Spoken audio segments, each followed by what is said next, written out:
Donc, je vais juste répéter une dernière fois l'endroit où on va lire. 1 Corinthiens, chapitre 13. On lit le chapitre en entier et on lit le début du chapitre 14, le premier verset.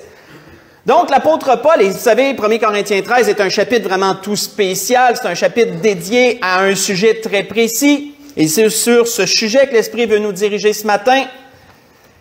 On voit que l'apôtre Paul dit « Quand je parlerai les langues des hommes et des anges, si je n'ai pas l'amour, je suis un airain qui résonne ou une cymbale qui retentit. Et quand j'aurai le don de prophétie, la science de tous les mystères et toute la connaissance, quand j'aurai même toute la foi jusqu'à transporter des montagnes, si je n'ai pas l'amour, je ne suis rien.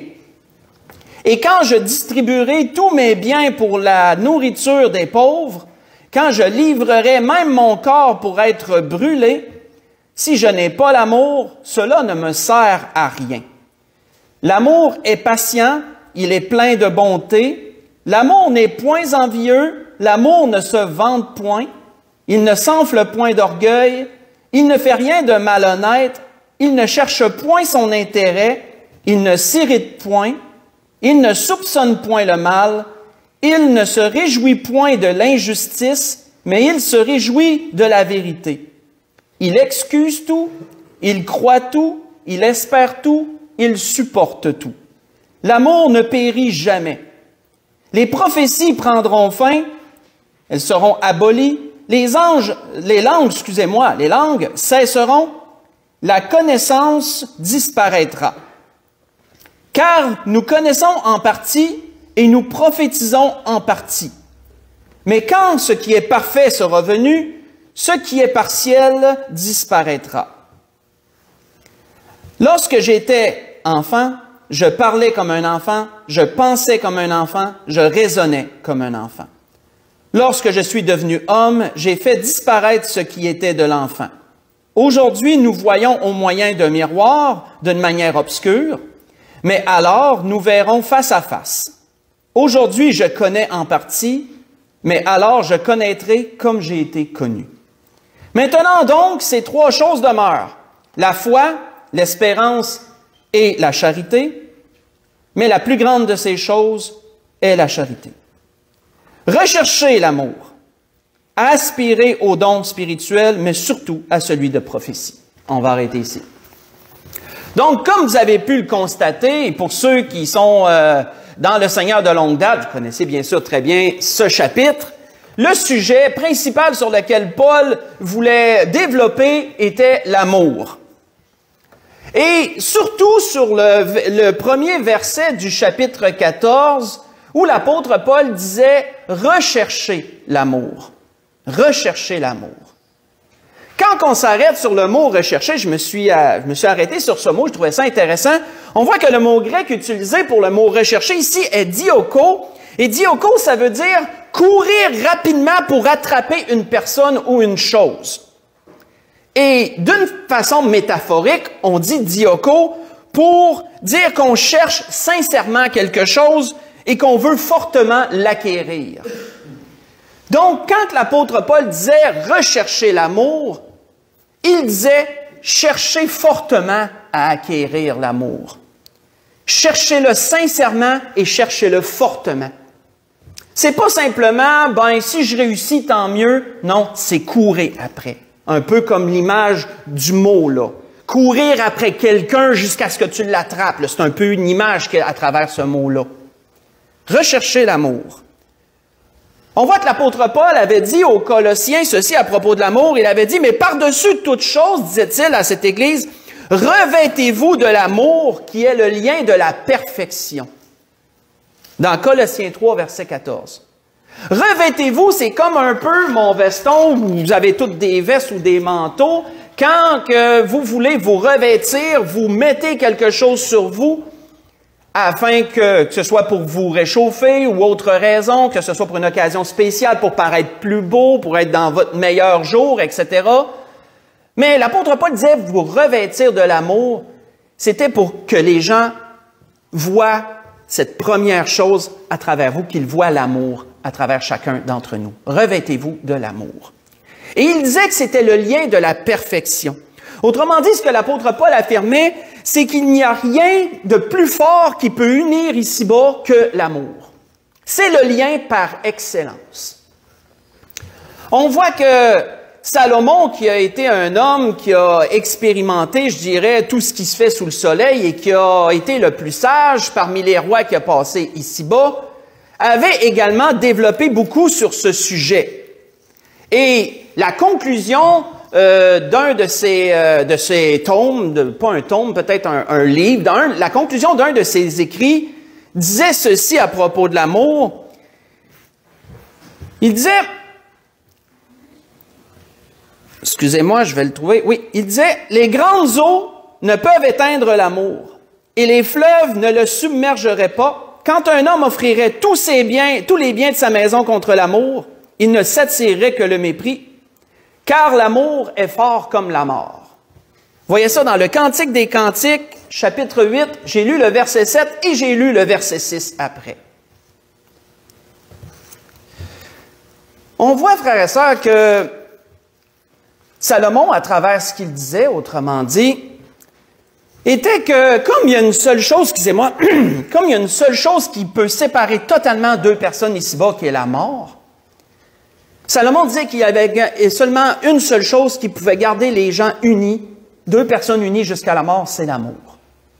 La mort est ce qui sépare et l'amour est ce qui garde les gens ensemble, même jusqu'à la mort.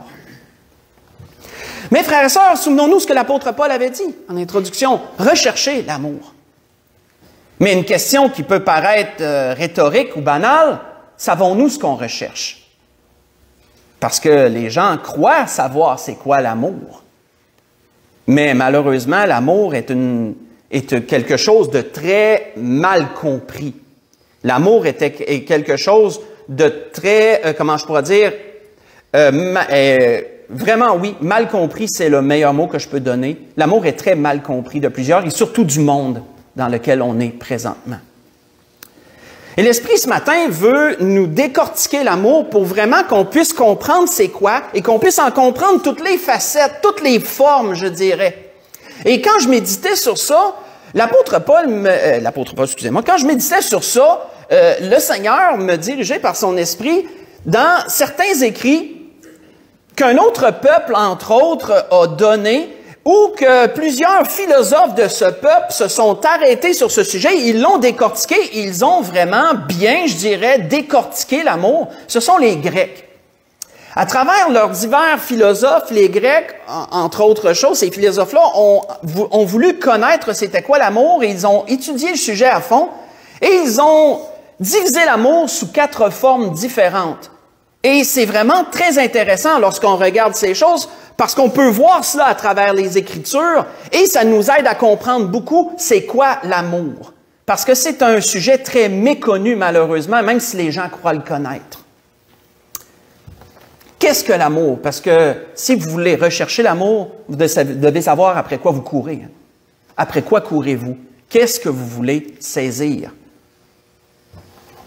Pour comprendre l'amour, on va premièrement voir sa facette la plus primaire, selon toujours les philosophes grecs, sa facette la plus primaire, et on va voir ça dans le Cantique des Cantiques, c'est vraiment pas un livre où on tourne souvent. Je vous invite à tourner dans le Cantique des Cantiques, chapitre 1. Cantique des Cantiques, chapitre 1. On va lire du verset 1 à 4 et le verset 15 à 17. Qu'est-ce que l'amour, frères et sœurs?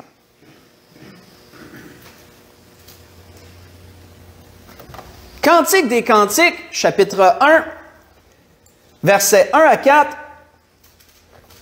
Et je vous donne un peu le contexte du livre de Cantique des Cantiques. Salomon a été un homme, comment je pourrais dire, qui a recherché à peu près tous les sujets ici-bas. Et Dieu lui avait donné une sagesse vraiment extraordinaire. Et à travers ce livre qui est le Cantique des Cantiques, c'est vraiment un livre qui ressort de tous les autres livres de la Bible. C'est une histoire d'amour. C'est une histoire d'amour entre Salomon et l'une de ses femmes, parce que Salomon en a eu plusieurs. C'est une histoire d'amour entre lui et l'une de ses femmes. Et on voit ici qu'il nous est dit dans l'Ecclésiaste, voyons, je suis tombé mais là matin, dans le Cantique des Cantiques, chapitre 1, il nous est dit du verset 1 à 4, Il est dit, Cantique des Cantiques de Salomon, qu'il me baise des baisers de sa bouche, car ton amour vaut mieux que le vin. Tes parfums ont une odeur suave, ton nom est un parfum qui se répand. C'est pourquoi les jeunes filles t'aiment. Entraîne-moi après toi, nous courrons. Le roi m'introduit dans ses appartements, nous nous égaierons, nous nous réjouirons à cause de toi, nous célébrerons ton amour plus que le vin, c'est avec raison que l'on t'aime. Si on saute ensuite au verset 15 à 17 du même chapitre, on voit qu'il continue en disant « Que tu es belle, mon ami, que tu es belle, tes yeux sont comme des colombes. Que tu es beau, mon bien-aimé, que tu es aimable. Notre lit, c'est la verdure, les solives de nos maisons sont des cèdres, nos lambris sont des cyprès. » On va arrêter ici. On voit ici quelque chose se distinguer à travers cette forme d'amour. Et c'est ce que Salomon, c'est ce que les Grecs, excusez-moi, décrivaient comme étant la forme d'amour la plus primitive. On voit se dégager ici l'amour physique, l'attraction, l'amour qui est physique entre deux personnes. Le premier, ce qu'on voit premièrement, ce qui nous attire premièrement chez quelqu'un. On voit ça ressortir ici à travers ce que Salomon nous dit. Cette forme d'amour, les Grecs l'ont appelée Eros. Ils l'ont appelée Eros, cette forme d'amour-là. Et comment qu'ils la décrivent, cette forme d'amour-là? C'est l'amour qui est physique, c'est l'attraction, entre autres choses, sexuelle, sensuelle, tout ce qui a rapport avec le physique. Tout ce qui a rapport avec le physique, avec la chair. C'est la forme d'amour la plus primitive que l'être humain expérimente dans sa vie. Et on voit que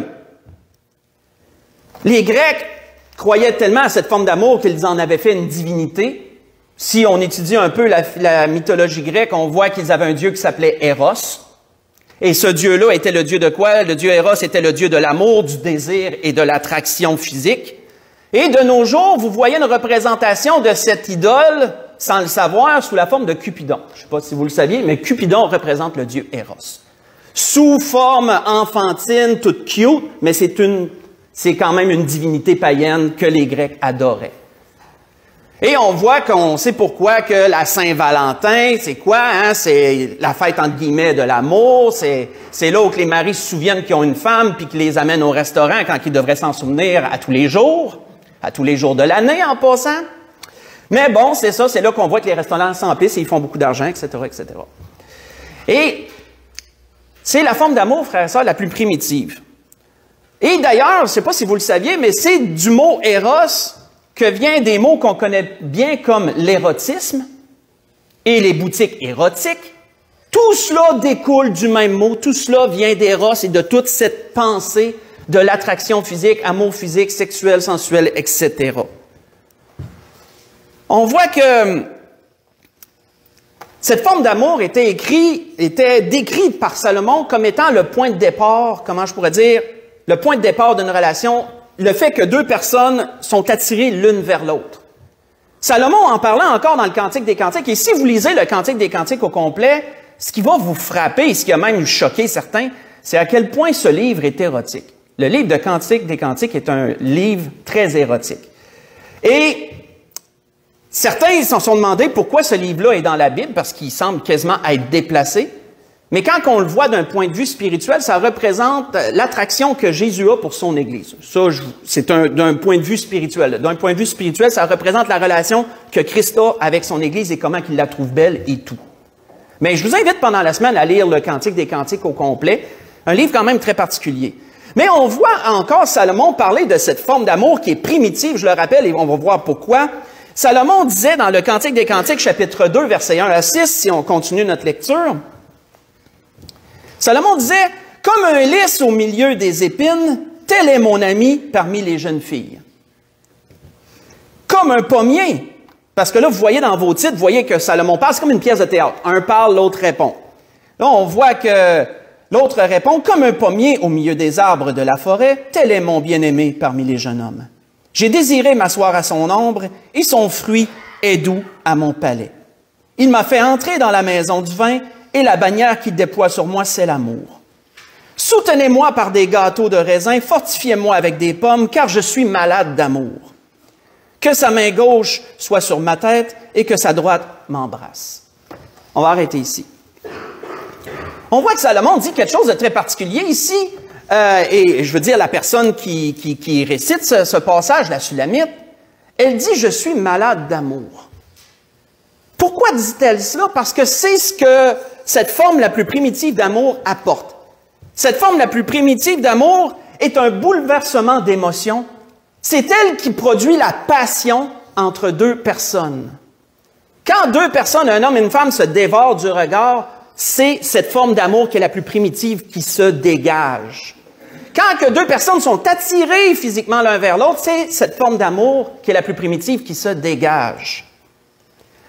Et on voit que selon la parole, cette forme d'amour, elle doit être encadrée. Elle ne peut pas être laissée à elle-même, parce que ça produit ce que vous voyez que ça produit dans le monde d'aujourd'hui. On voit que selon la parole de Dieu, cette forme d'amour, elle doit être encadrée. Et comment Dieu l'a-t-il encadrée? Il l'a encadrée par les liens du mariage. Vous voyez ça dans 1 Corinthiens 7, verset 9.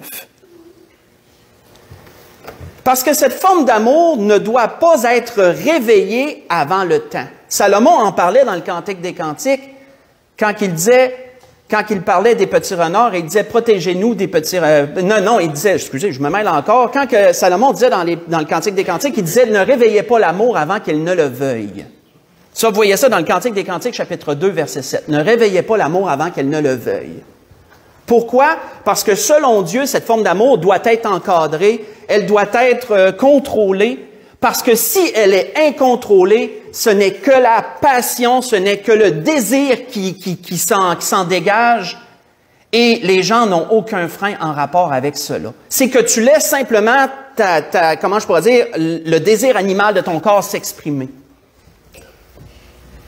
Et comme de raison, ben vous voyez un peu ce que ça fait de nos jours. Les gens se rencontrent et la première chose qu'ils font, ils couchent ensemble. On voit que même les gens n'ont même plus besoin d'aimer, entre guillemets, pour coucher ensemble. Ils se rencontrent, ils couchent ensemble et ensuite ils s'en vont chacun de leur côté. Et le monde croit que ça, c'est l'amour. Le monde croit que l'amour, elle est basée sur ça. Mais comprenons bien que cette forme d'amour est la plus primitive et elle est éphémère. Cette forme d'amour est passionnée, c'est un feu de broussailles. Ça l'explose d'un coup et ensuite ça disparaît, comment je pourrais dire, c'est ça, ça s'en va. Ça s'en va somme toute. Cette forme d'amour, elle se dissipe au bout d'un temps. Et elle ne peut pas être une base solide pour une relation. Elle n'est qu'un complément de relation. Mais elle ne peut pas être une base solide. Ce que les Grecs avaient défini sur cette forme d'amour est quand même très intéressant et ça rejoint bien ce que les Écritures en disent. Déjà là, frères et sœurs, on vient déjà juste avec ça, on vient de démystifier ce que le monde pense de l'amour. Mais allons encore plus loin. Allons encore plus loin, on va aller dans Romains chapitre 13. Romains chapitre 13, on va lire du verset 8 à 10. Voyons ce que l'apôtre Paul disait aux Romains. Romains chapitre 13, verset 8 à 10.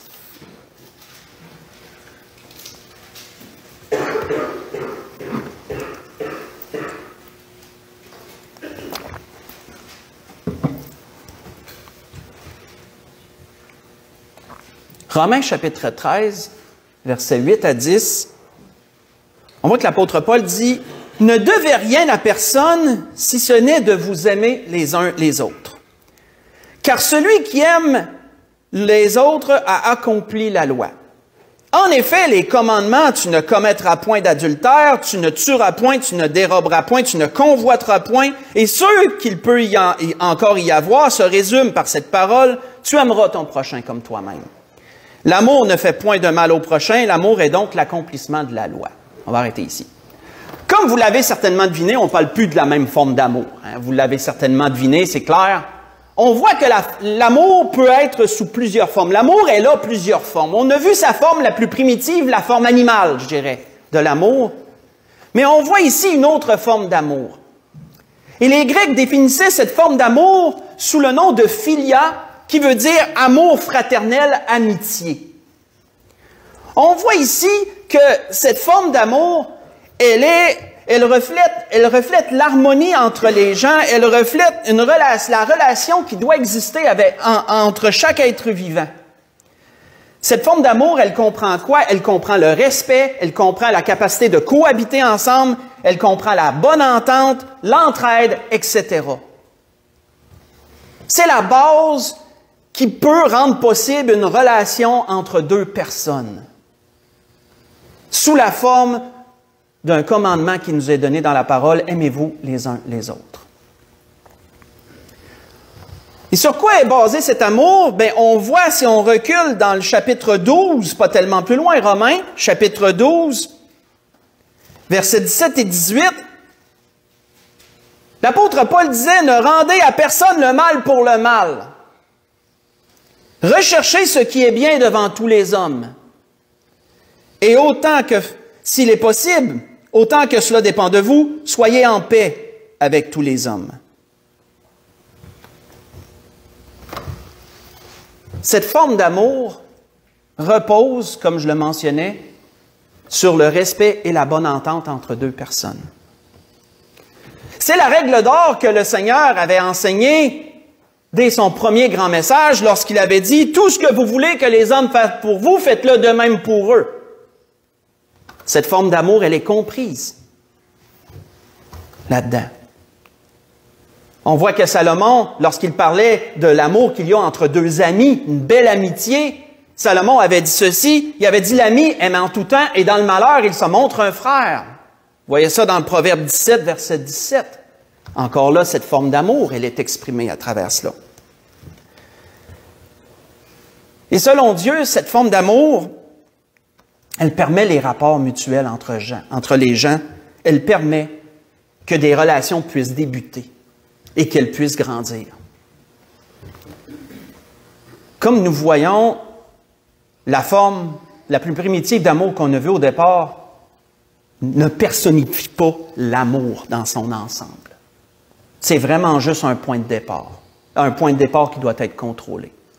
On voit ici, dans ce qu'on avance, dans notre compréhension, déjà quelque chose d'un peu plus durable. On voit déjà quelque chose d'un peu plus, comment je pourrais dire, qui lie les gens un peu plus ensemble. Dans un couple, il doit y avoir cette forme d'amour. Un couple ne peut pas qu'être érotisme, ne peut pas qu'être attraction, parce que tellement de phénomènes peuvent arriver pour dissiper cette forme d'amour. Dans un couple, il doit y avoir philia. Il doit y avoir une bonne entente. Il doit y avoir un respect mutuel. Il doit y avoir, c'est ça, ce qui fait qu'on peut cohabiter ensemble, ce qui fait qu'on peut marcher ensemble et qu'on peut s'entendre. Mais ça ne se limite pas à ça. Quand on regarde une autre forme d'amour que les Grecs ont compris à travers toutes leurs études, on va aller dans 1 Timothée 5. Voyons cette autre forme d'amour. 1 Timothée, chapitre 5. 1 Timothée, chapitre 5, on va lire du verset 3 au verset 8.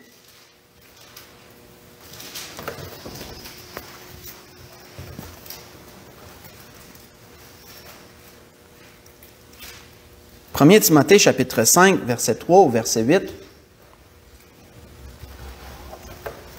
On voit que l'apôtre Paul disait à Timothée, dans ses prescriptions, il disait « Honore les veuves qui sont véritablement veuves. Si une veuve a des enfants ou des petits-enfants, qu'ils apprennent avant tout à exercer la piété envers leur propre famille et à rendre à leurs parents ce qu'ils ont reçu d'eux, car cela est agréable à Dieu. Celle qui est véritablement veuve et celle qui est demeurée toute seule, met son espérance en Dieu et persévère nuit et jour dans les supplications et les prières. Mais celle qui vit dans les plaisirs est morte, quoique vivante. » Juste une parenthèse que je vais ouvrir et refermer. Quand il parle de celle qui vit dans les plaisirs, c'est celle qui vit dans l'éros. Si on veut faire un lien, là, c'est celle qui vit dans la forme la plus primitive d'amour qu'on a vue tantôt. Je referme la parenthèse. On voit qu'il est dit « Déclare-leur ces choses afin qu'ils soient irréprochables. Si quelqu'un n'a pas soin des siens, et principalement de ceux de sa famille, il a renié la foi et il est pire qu'un infidèle. On va arrêter ici. Cette forme d'amour, toujours selon les Grecs, elle se nomme storgé, et cette forme d'amour, c'est l'amour familial. C'est l'amour qui lie deux personnes par le sang ou par un lien très particulier. On voit que cette forme d'amour, toujours selon ces philosophes, elle est mue par le lien en question qui les unit et par la responsabilité qui découle de ce lien-là. Vous n'aimerez pas votre sœur charnelle, là, qui vient de votre famille, qui est issue de votre sang, de votre père, de votre mère, comme vous allez aimer votre femme, mettons. Cette forme d'amour ne sera pas pareille. Et c'est normal. C'est normal. Ici, on parle d'amour qui nous lie par un lien très particulier, comme le lien du sang est le meilleur des exemples. Parce que cet amour, elle est mue par une forme d'obligation. On a des responsabilités. Cet amour est mu par des formes d'obligation qui ont rapport avec le lien en question, qui unit. Quand je méditais sur ces choses, ça m'a fait penser, l'Esprit m'a amené sur un peuple, entre autres, qui qui prône cette forme d'amour très fortement, et que même encore aujourd'hui, cette forme d'amour est vraiment, typique de ce peuple, ce sont les Italiens. Je ne sais pas si vous le saviez, mais pour les Italiens, la famille, c'est absolument tout. Si vous avez écouté le film Le Parrain, c'est un très bon film, un classique en passant, quand que le parrain, il fait la familia, là, je mets même le petit, on dirait que j'ai même le petit geste, là, tu sais, quand il dit ça, là, ça représente vraiment tout ça. Et la famille, c'est tout, selon eux. Et j'ai pris certaines notes que je vais vous lire. Pour eux, la famille, c'est au cœur de l'identité personnelle et sociale. Au cœur de l'identité, oui. Elle joue un rôle essentiel, la famille, pour les Italiens, dans la stabilité, le soutien émotionnel et la transmission des valeurs. Ce lien évoque le devoir moral, la solidarité, que chacun doit être prêt à se soutenir dans la famille, peu importe les situations ou les circonstances. Moi, je ne suis pas contre ça. Moi, je ne suis pas contre ça, je suis d'accord avec ça. C'est typique, entre autres choses, des Italiens. Cette forme d'amour, elle est très forte pour eux. Cette forme d'amour reflète justement tout, comme il a été mentionné, tout le lien et la solidarité et tout ce que tu vas avoir envers ta famille. Mais vous savez que spirituellement, il y a un lien qui nous unit. Cette forme d'amour peut se refléter spirituellement. Et l'apôtre Paul en avait fait mention. L'apôtre Paul avait dit ceci, faites juste écouter, il avait dit ceci aux Romains. Il avait dit que l'amour soit sans hypocrisie, ayez le mal en horreur, attachez-vous fortement au bien, et par amour fraternel, soyez pleins d'affection les uns pour les autres, et par honneur, usez de prévenance réciproque. Voyez ça dans Romains 12, versets 9 et 10. Le mot grec que l'apôtre Paul a utilisé ici, il est très particulier parce que l'apôtre Paul a utilisé un mot qui relie la deuxième forme d'amour qu'on a vue, philia, avec cette forme d'amour qui est l'amour familial, en un seul mot, et ce mot c'est philostorgos, phila et storgos, les deux ensemble, philostorgos, et ça définit l'amour fraternel. Et c'est le mot que l'apôtre Paul a utilisé ici, de ce que je vous ai lu dans Romains, chapitre 12, versets 9 et 10. Par amour fraternel, usez de prévenance réciproque. Prenez soin les uns des autres. Considérez que le lien que vous avez en tant que frères et sœurs dans le Seigneur est un lien qui est encore plus fort que les liens du sang. C'est comme les liens du sang, mais encore plus fort parce que ça vient de Dieu. C'est le lien par lequel Dieu lie chacun de ses enfants ensemble. C'est pour ça que vous m'entendez souvent dire que l'Église est une famille. L'Église est une famille. L'Église doit user les uns envers les autres de prévenance réciproque. On est liés. On est liés par les liens du Seigneur.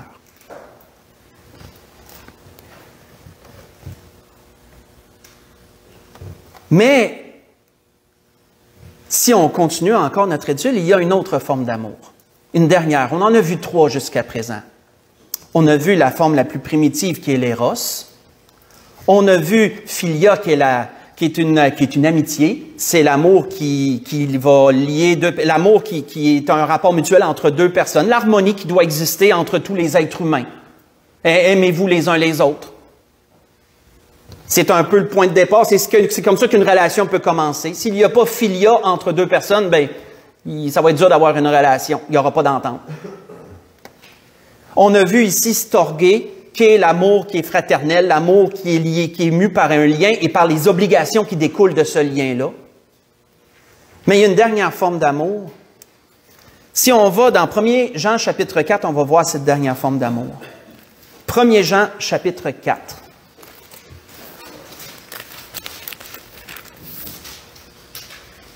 « 1 Jean, chapitre 4, on va lire du verset 7 à 11.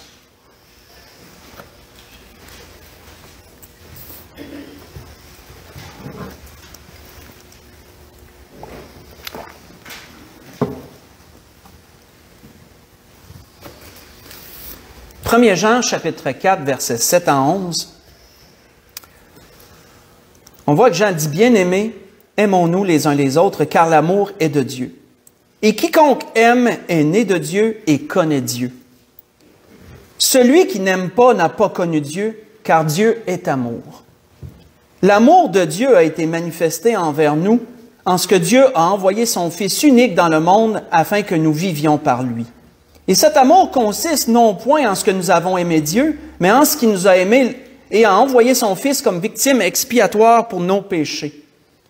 Bien-aimés, si Dieu nous a ainsi aimés, aimons-nous aussi. Nous devons aussi nous aimer les uns les autres. » On va arrêter ici. Cette forme d'amour, les Grecs l'avaient définie comme étant l'agapé. L'agapé qui est décrit comme étant l'amour divin. L'amour, somme toute, qui vient de Dieu. Et cet amour, frères et sœurs, est la forme d'amour la plus élevée parmi tout ce qu'on a vu des formes d'amour qu'il y a. C'est l'amour qui vient de Dieu. Et quand la Bible nous dit que Dieu est amour, il nous est parlé de cette forme d'amour très spécifique qui est l'agapé.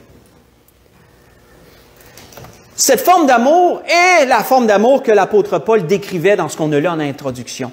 Quand l'apôtre Paul a élaboré sur l'amour dans 1 Corinthiens 13, il a touché à différentes formes d'amour pour amener ses lecteurs à comprendre et à rechercher la plus haute forme d'amour parmi ces formes, qui est l'agapé. Pourquoi cette forme d'amour, elle est au-dessus de toute autre forme d'amour? Ce n'est pas seulement parce qu'elle vient de Dieu, c'est pas parce qu'elle personnifie Dieu, mais c'est aussi par tout ce qu'elle représente et tous les attributs qu'elle a. Cette forme d'amour, quand on l'étudie, elle est volontaire, elle est complètement volontaire, elle s'oublie, elle se sacrifie. Cette forme d'amour, elle excuse tout, comme l'apôtre Paul disait, elle pardonne tout. Cette forme d'amour, elle est exempte de tout favoritisme. Elle n'est pas basée sur l'apparence d'une personne comme l'éros. Elle n'est pas basée sur un lien quelconque comme storgé ou sur une simple bonne entente comme philia. Elle est beaucoup plus haute que ça. Elle transcende tout ça. Cet amour, elle est inconditionnelle, ce qui veut dire que tu n'as pas besoin de rencontrer un standard quelconque pour qu'elle puisse t'être donnée. Elle est sans condition aucune.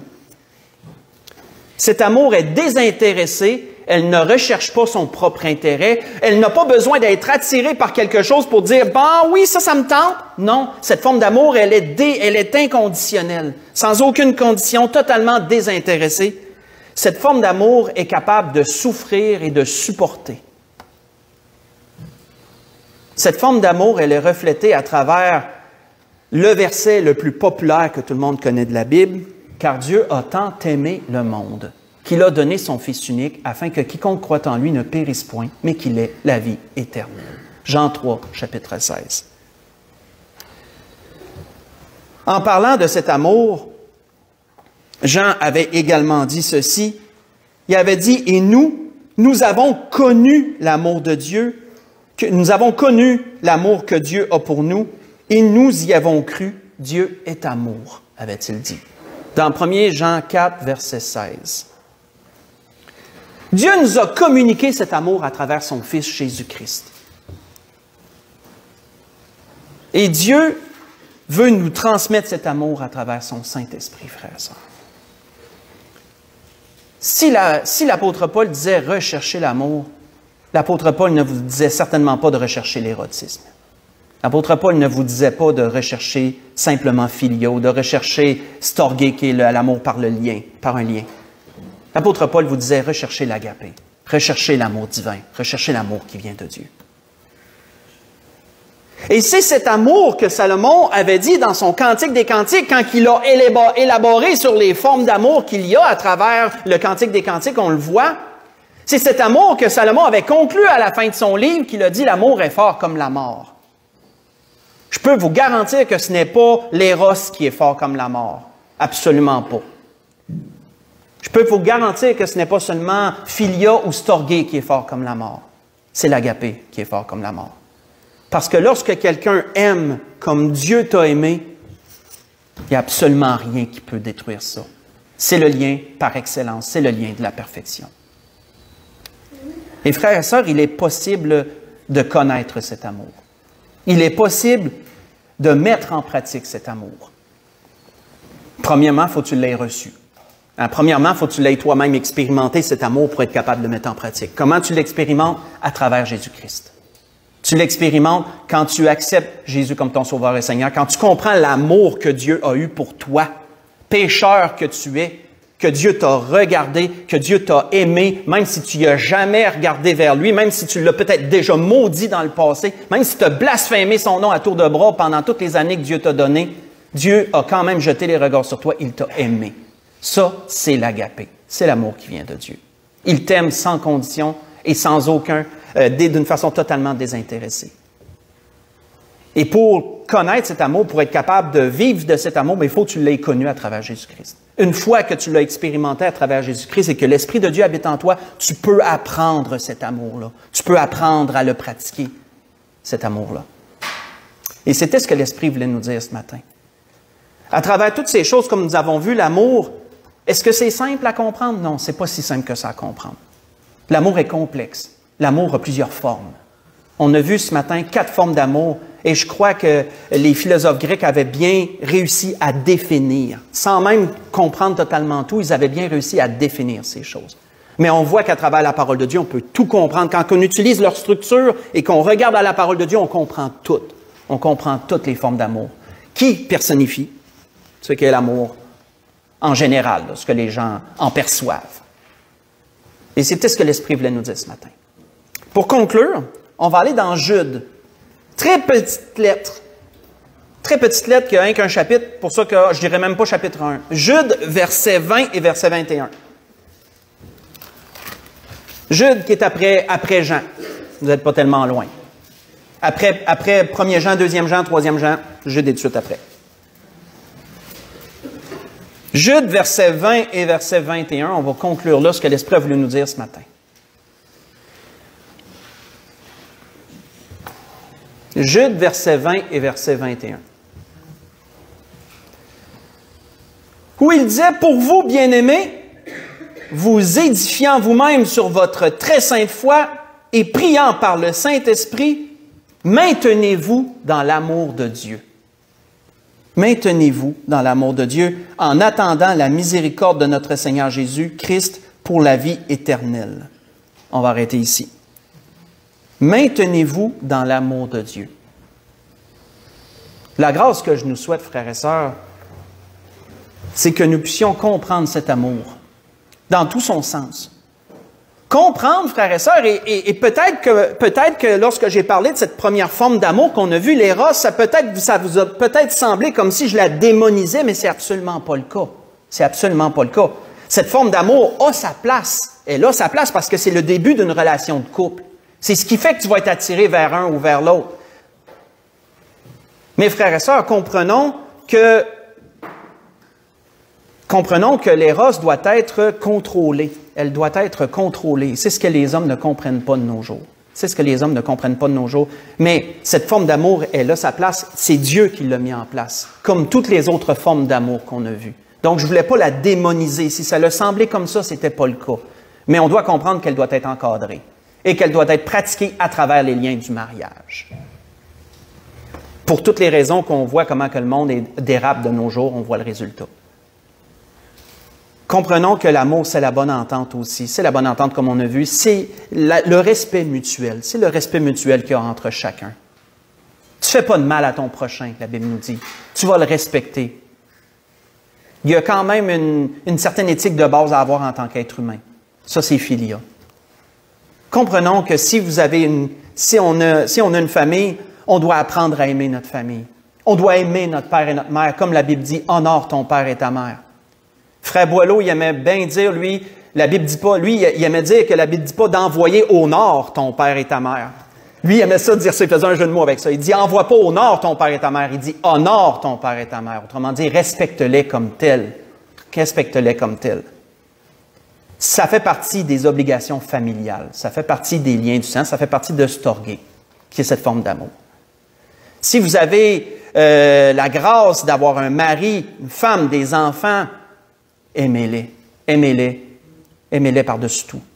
Pas par-dessus Dieu, mais aimez-les. Prenez soin de vos enfants, prenez soin de votre femme, prenez soin de votre mari, parce que ce sont des liens qui doivent être forts. Ce sont des liens, il y a des obligations qui viennent avec ces liens-là. Et si nous avons la grâce d'avoir connu Dieu à travers Jésus-Christ, aimons-nous comme Dieu nous a tant aimés. Et si chacun s'aime de cette façon-là, il ne peut pas avoir de discorde entre nous. Il ne peut pas avoir, comment je pourrais dire, d'animosité ou de peu importe les choses mauvaises que Satan voudrait mettre. Parce que l'amour, elle excuse tout, elle croit tout, elle supporte tout. C'est la grâce que je nous souhaite, qu'on puisse comprendre l'amour dans toutes ses formes, être capable de l'expérimenter et de la mettre en pratique aussi, chaque chose à sa place, comme on dit. Mais c'était ça que l'Esprit voulait nous donner ce matin dans toutes ces choses. On peut se lever pour un dernier cantique.